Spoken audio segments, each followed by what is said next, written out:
Okay, I'm going to show you how to make homemade wine, or explain it to you. It's pretty easy.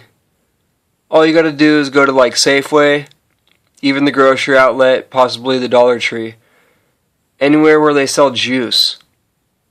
It could be cold, warm, or even frozen in those little cardboard, paper, plastic containers.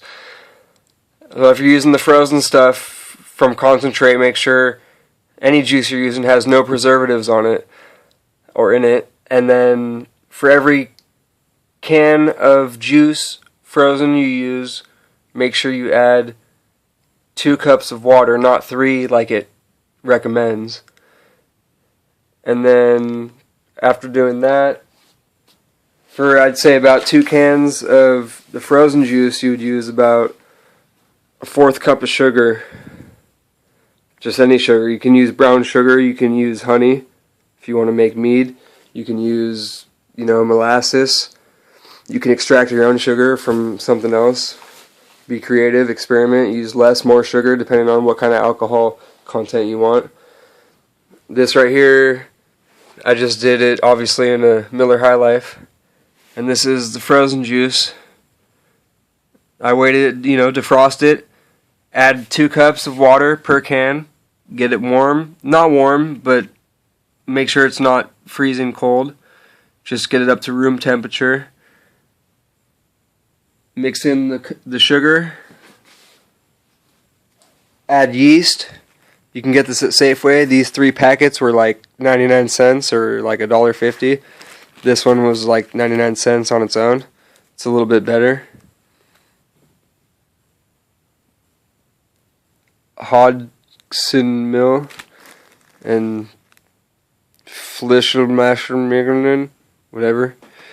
I add some Tums. I crushed up 1 Tums. You can get this at Safeway too. It brings down the acid level in the wine, makes it taste a little bit better. You don't have to do it.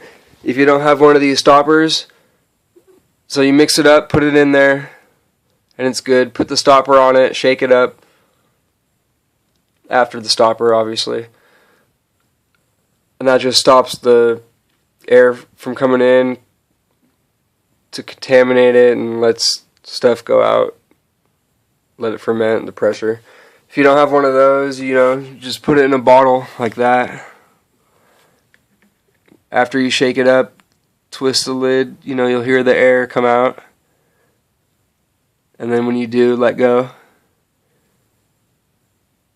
You'll keep it nice and clean on the inside and let the pressure go out.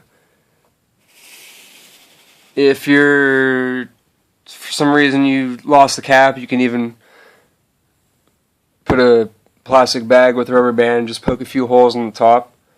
That just does just as good. That's pretty much it. But if you're pro like me, you get one of these things. Holds 5 gallons. It's pretty simple. If you want to do it from the grapes, just take the skins off the grapes, get your own juice from the grapes, and then do it from there. So if you're just using like Welch's regular grape juice, not frozen or anything, just regular grape juice from the store. Just add sugar, add yeast, shake it up, and put on the lid. Let it sit for 2 weeks. After it's done fermenting, you'll see the sediment, It'll smell, it'll taste like wine. It'll smell like wine. You can use orange juice, lemon juice, It's unlimited. Any type of juice, pomegranate, cranberry, grape, apple juice, wine, whatever you want to make. It's pretty much hobo wine. But it works and it's cheap, so I have like a few gallons here. It only costed me maybe a couple bucks at the most, and simple as that. I'm going to take a tube, make sure everything's clean. You don't have to get it super, super clean like you do with beer. Just somewhat clean. I don't sanitize this. I just use soap and water. I'm not cooking anything. It's just you add the yeast once it's room temperature, that's it. The yeast is pretty much alive. It's a living organism, and what you're doing with it is you're putting the yeast in with the sugar, and the yeast eats the sugar and then urinates alcohol and then drowns on its on the alcohol.